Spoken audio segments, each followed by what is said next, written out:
Welcome to California Now, a podcast produced by Visit California. I'm Soterios Johnson. Today on the show, Craig Kilborn. You might know him from his time hosting The Late Late Show on CBS. He also enjoyed a brief, brilliant run on ESPN's SportsCenter, and he was the original host of The Daily Show on Comedy Central. Craig Kilborn, born to anchor. It's in my blood. It's what I love. It's what I was born to do.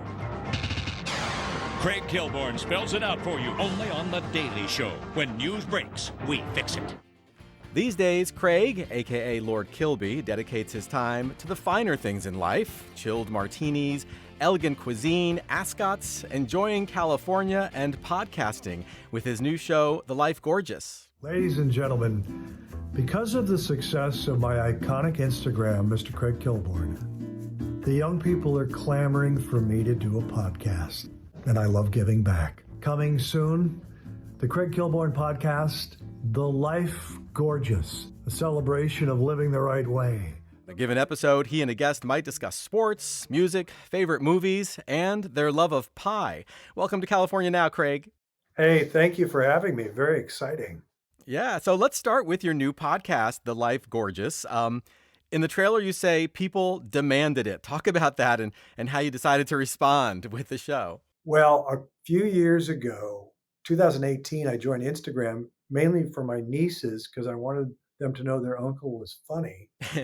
And I was having so much fun on the Instagram, and some of my writer friends from the CBS Late Late Show, Alex Sulkin and Goldie and Gibby, they really got a kick out of my Instagram. And then people were clamoring for me to do a podcast, and I decided to finally do one. And I used to joke I wanted to be the last man in America with a podcast, and I think I am.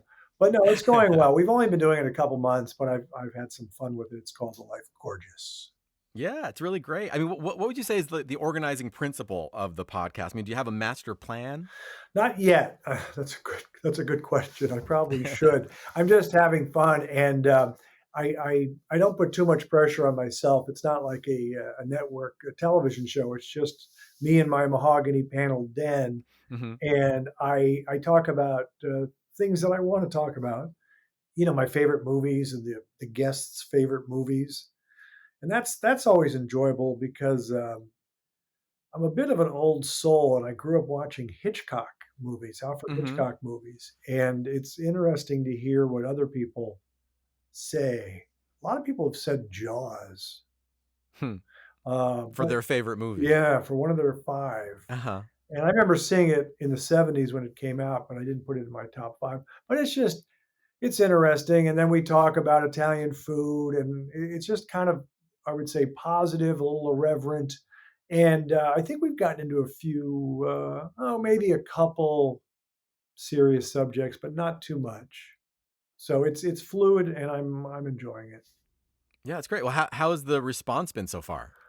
It's been positive. People are glad that I'm doing it. It's on YouTube, on my YouTube channel, and it's on Apple and Spotify. And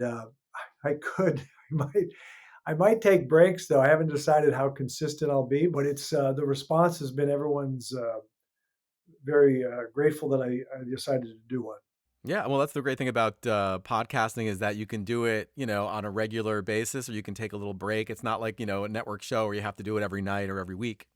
Exactly. And I might start doing some theme shows. I haven't decided. I'm thinking about doing some theme shows, and there are a lot of different things I enjoy talking about.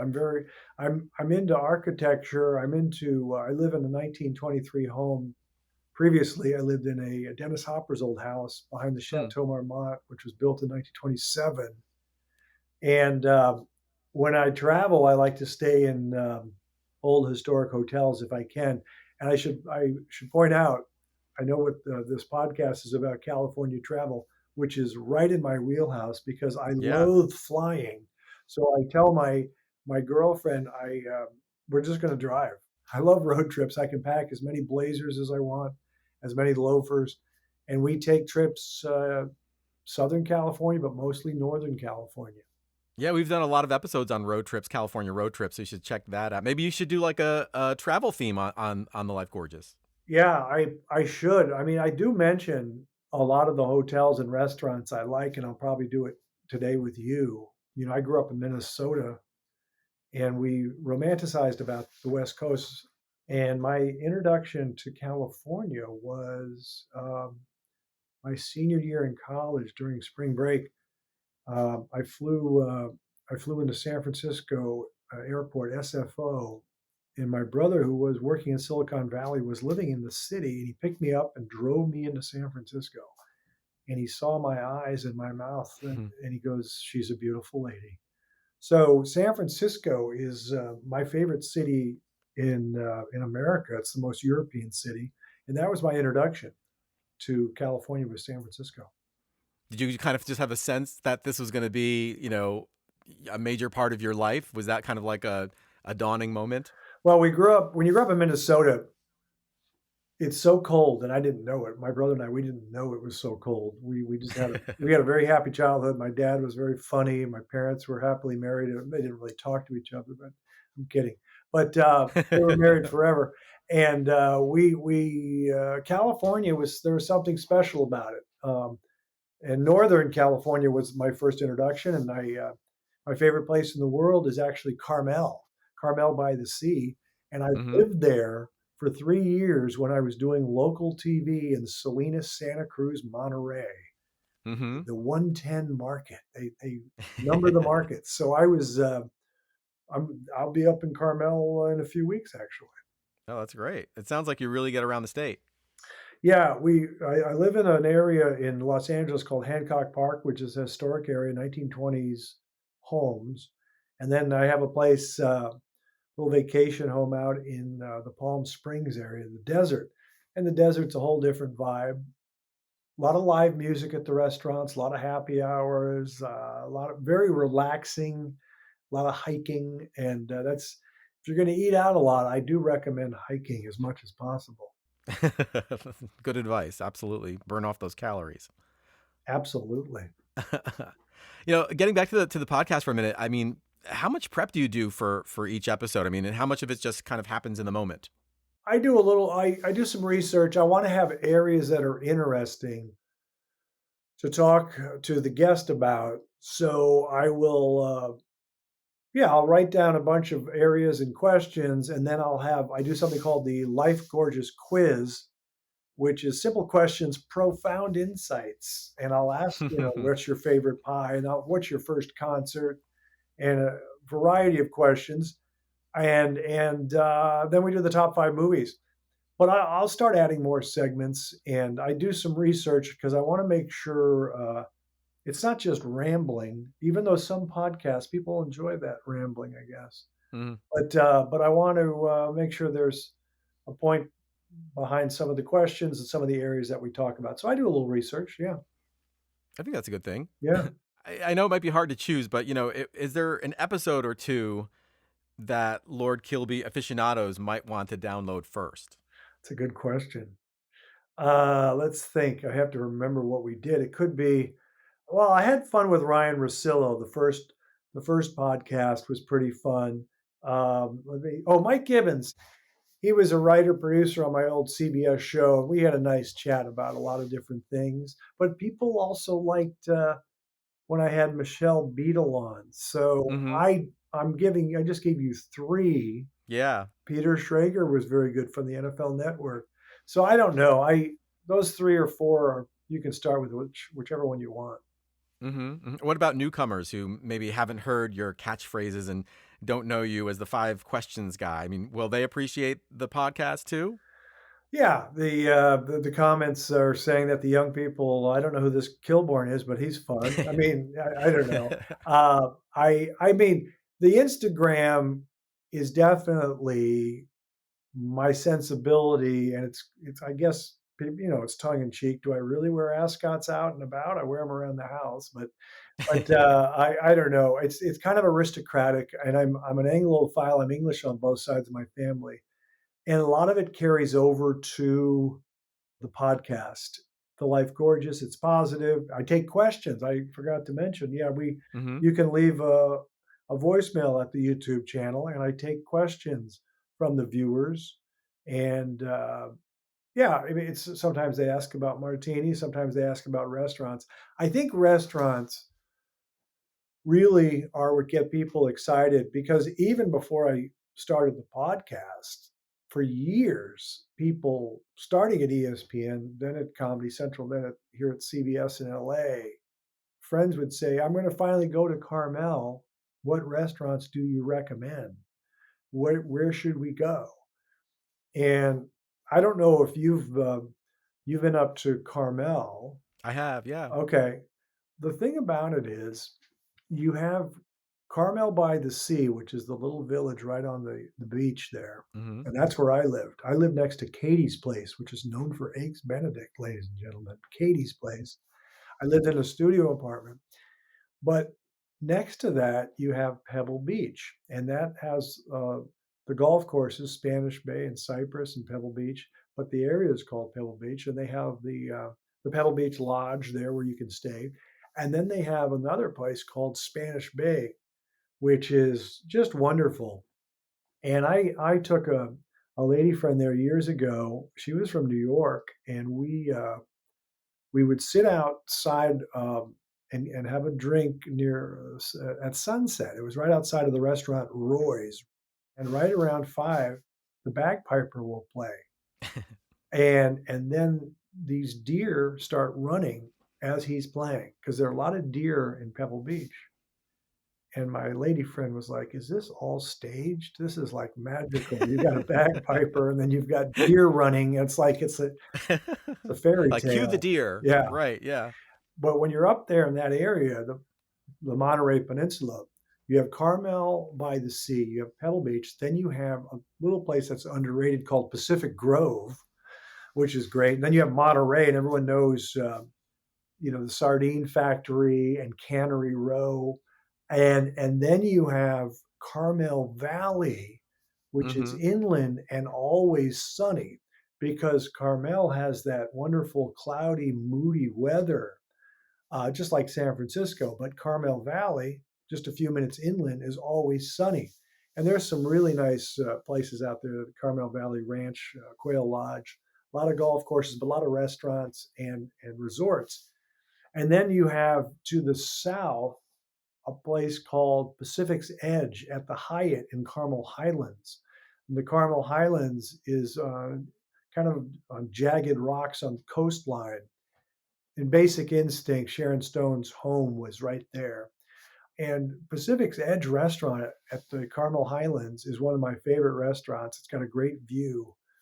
And I'll be eating there in a few weeks, actually. Oh wow. What do you love about it? I mean, is it the food? Is it the the location? Yeah, it's mainly the location because when I was living in Carmel in the early 90s, 91, 1990, 92, and I knew the maitre d', and I used to go there, and it was just because you always walk around Carmel, the village, Carmel by the Sea, but then it's a really quick drive, and it's a great view, and it's a great resort, the Hyatt there at the Carmel Highlands.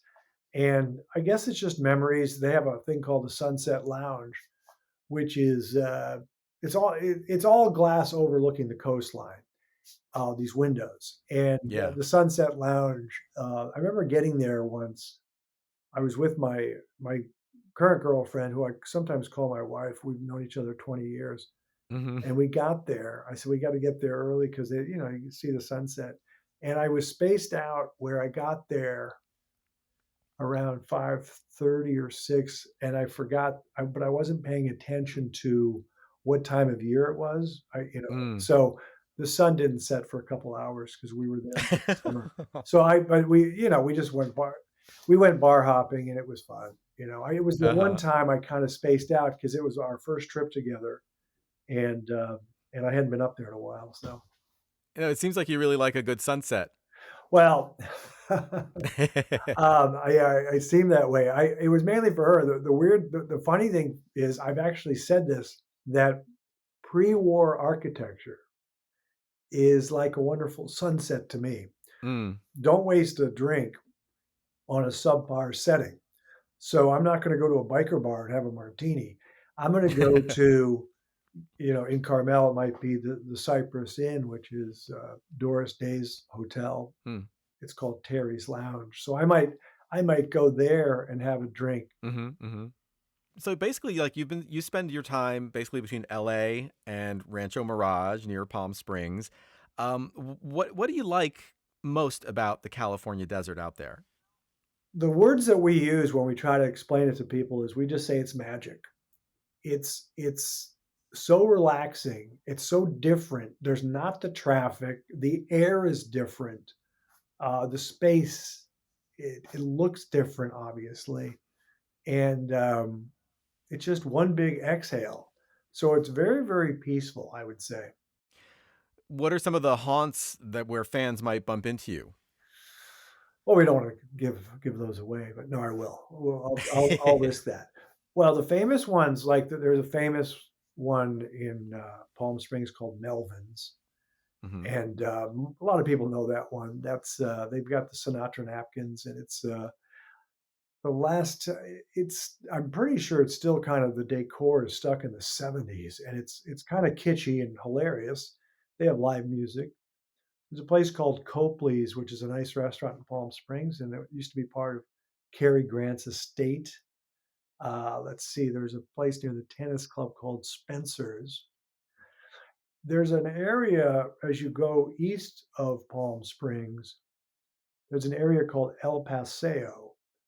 It's a street out there, and it's an area, and they say it's the Rodeo Drive of the desert, and they have a lot of different restaurants there. They have a French one called Cousteau.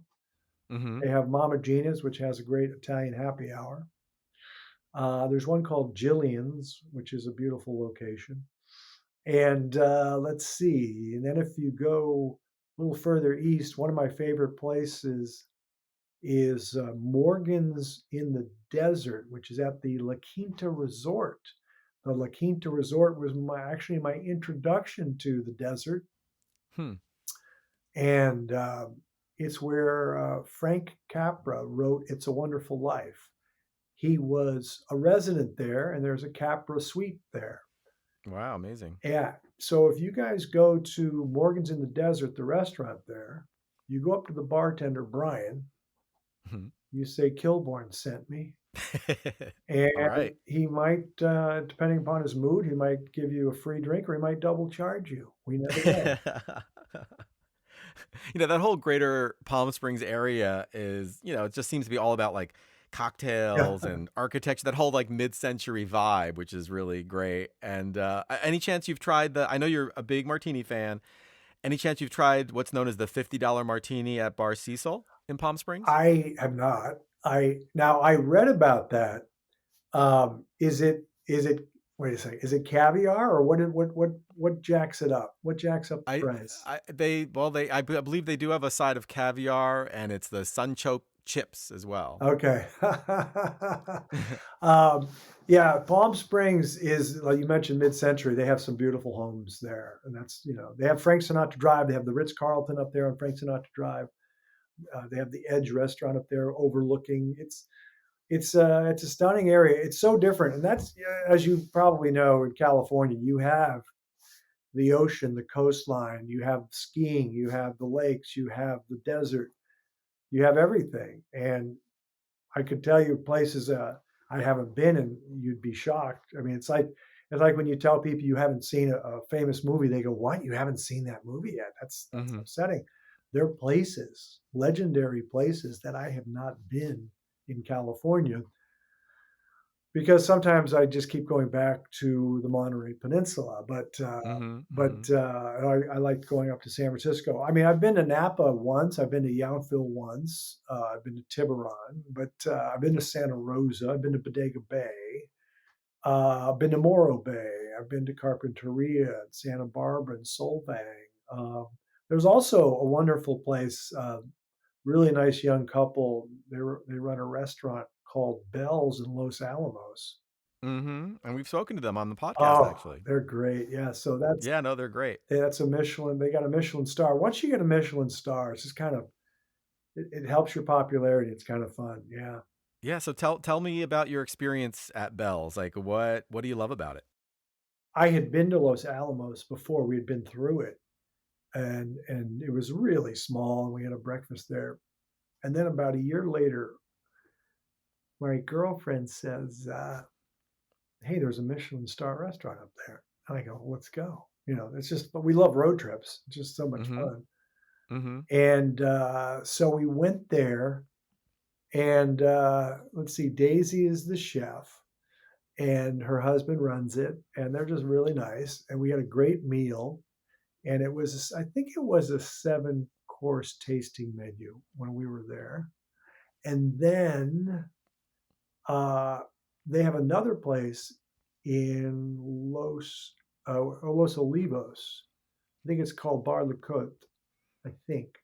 And they opened a second place there, and that was really nice.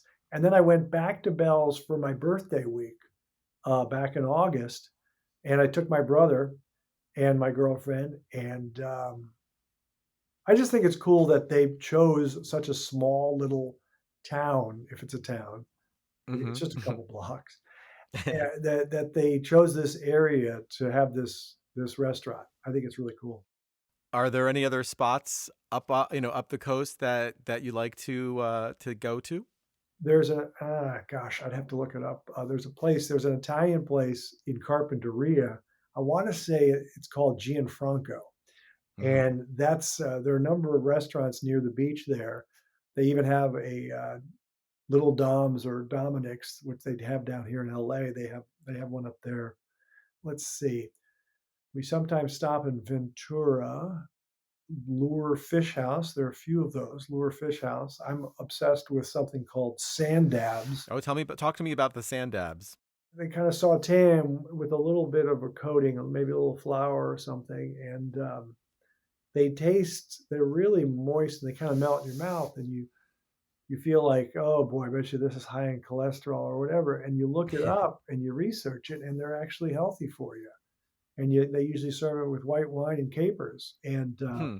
they're so good. And I kind of have a running joke on my Instagram where whenever I have sand dabs, I post a picture. Oh, sand dabs. Uh, so that's a good place. And then let's see. The thing about California, in my opinion, is there are so many small little coastal towns that are magical, that are special, that are beautiful. We've been to Arroyo Grande. We've been to Morro Bay, which is very nice. There are a couple places there. I can't remember the names of them. One place has been there forever since the 40s. I could look it up, but I'm not going to. Mm-hmm. Mm-hmm. Let me just think where we stop. Oh, so Paso Robles, there's a place called, I want to say it's Thomas Hill or Thomas Organic, but we stopped there at Paso Robles.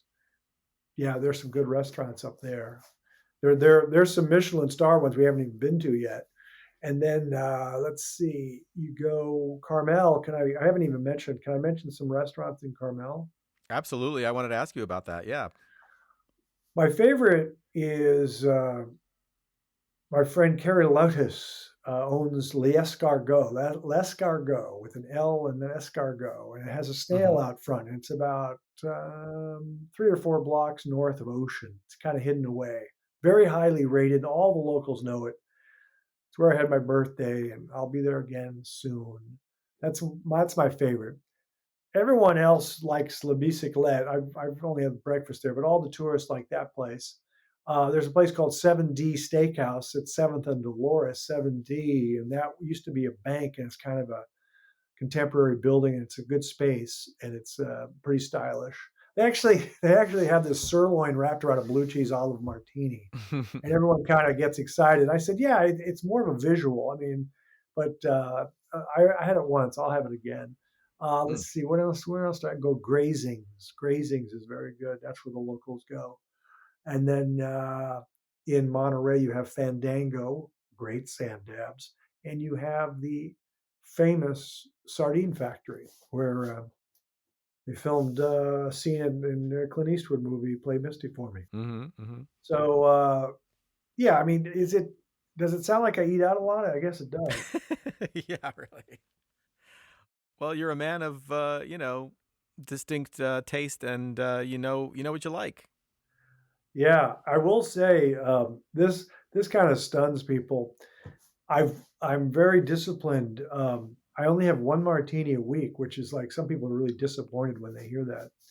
Uh, but I'm a little older, so I try to take care of the body. But Mm-hmm. I have a couple glasses of wine, and that's it. You know. That's all good. It's all good. You've also been photographed in proximity of a nice looking glass of red wine. Are there any places you're particularly fond of for that in California?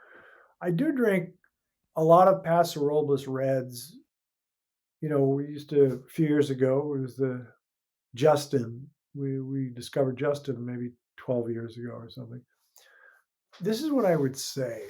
There was a time when I was at CBS when they used to buy me gifts. The network would buy me cases of red wine, and that's when I started learning about California cabs. We are spoiled here Mm-hmm. in California because the California cabs are big and bold.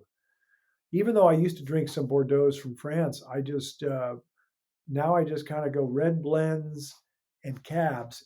And if you would have interviewed me 3 years ago, I would have said Pinot Noirs. But I'm kind of moved off of Pinot Noirs and I'm back to cabs because they're just so. Why not? I mean, they're so flavorful. Absolutely. And one of the things that I noticed on your podcast when you spoke to your fellow ESPN alums like Michelle Beadle and Ryan Russillo, you asked them about their favorite pies. Would you tell us maybe about one or two of your favorite pies and where in California you recommend getting them?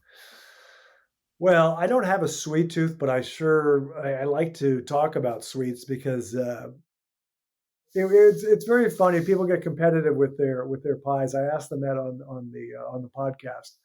So I like key lime pie and I like pumpkin pie. When I was growing up, I liked coconut cream pie. I Mm. like that. I like that. I like custard pie. Obviously, a hot apple pie a la mode, you can't beat it. You know, crumble and all that. But yeah, so pies are pretty special. They mean a lot to people, I would think. What is your favorite pie, young man? Well, I go for like the pecan pie Oh. or a banana cream pie. And actually, I just made a key lime pie a couple weeks ago because I've got limes growing in the backyard here. Oh, wow. So yeah, I've become very partial to the pie. You know, I saw something. I saw something on YouTube the other day, and I found this hard to believe. It was over in England, and they had these British people who had never had American pie try Hmm. the pie, and they did. They did like pumpkin pie, and these guys, whoa, this is good because I love pumpkin pie. Then they did pecan pie, and Mm-hmm. everyone went nuts. But to me, pecan pie is too sweet, but it is Okay. amazing. It is amazing. Yeah. They can be too sweet, but they can also be made less sweet. And yeah, you're right. Sometimes I like them a little less sweet than they normally are. But yeah. Well, say, hey, what's like one more great place or thing people should know about, when it comes to properly enjoying California? Well, it's funny you say that because I was just remembering my favorite restaurant in San Francisco because there's one down on Gold Street called Bix, Bix. It's been around since Mm-hmm. 1988. It's in this cool street, Gold Street. It's kind of it's an alley, cobblestone, and you enter, and it's like a 1920s beautiful, beautiful interior with a jazz trio and Nick and Nora glasses for martinis. I think everyone knows Nick and Nora glasses are the smaller martini glasses named after Nick and Nora Charles from the Thin Mm-hmm. Man series in the 1930s. And so I like Bix, Bix in San Francisco. All right, that's a good to know. Well, Craig, there's one more thing we'd like to do. It's called the California Questionnaire. It's a set of questions. Oh, We'll go through them real quick, sort of like a lightning round style to get what guests love about being in California. I first did this with Kevin Costner, and we cornered Cheech Marin into doing it just the other week. So are you ready for the California Questionnaire? I'm ready. Bring it on, All man. right, here we go. Okay, so where do you live and why there? I live in a beautiful historic area called Hancock Park, and I live here because I like homes built in the 1920s, more character. All right, what's your greatest California love? I'm going to just off the top of my head, because we're doing it quickly, I'll just say the weather. What is the biggest misperception about Californians? I guess that they're space cadets is what we used to hear growing up in the Midwest. There are a lot of brilliant people out here, brilliant engineers like my brother, and yeah, so they're that's the misconception that they're just space cadets, and they're not. What's the stereotype that most holds true? They're gorgeous. What's your favorite Golden State splurge?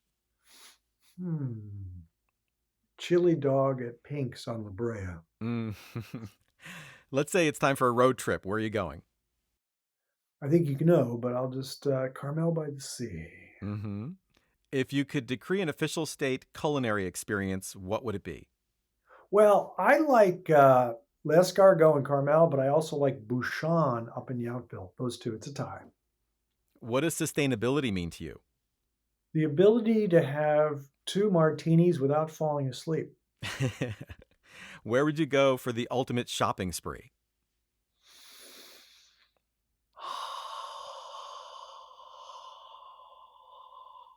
Means I'm thinking. Let's see. I am going to go to Union Square, San Francisco. Best California song? Mamas and the Papas, California Dreamin'. Why that one? Because when I was on the East Coast working at ESPN and Comedy Central, I would listen to it, and the lyrics were, "I'd be safe and warm if I was in LA." And I missed LA, so the song meant a lot to me. Would you sing a little bit? No, I can't. I'm sorry. I make a joyful noise, but occasionally I go off key. Well, Craig, this has been really great. Thank you so much for joining us on California Now. Hey, I really appreciate it. I love living here. Thank you. Craig Kilborn is the bon vivant and tremendous individual who hosts the podcast The Life Gorgeous, which you can find on Spotify, iTunes, and YouTube. As always, we'll have links to all the places we talked about on today's episode and lots more on our website, visitcalifornia.com/podcast. This is California Now.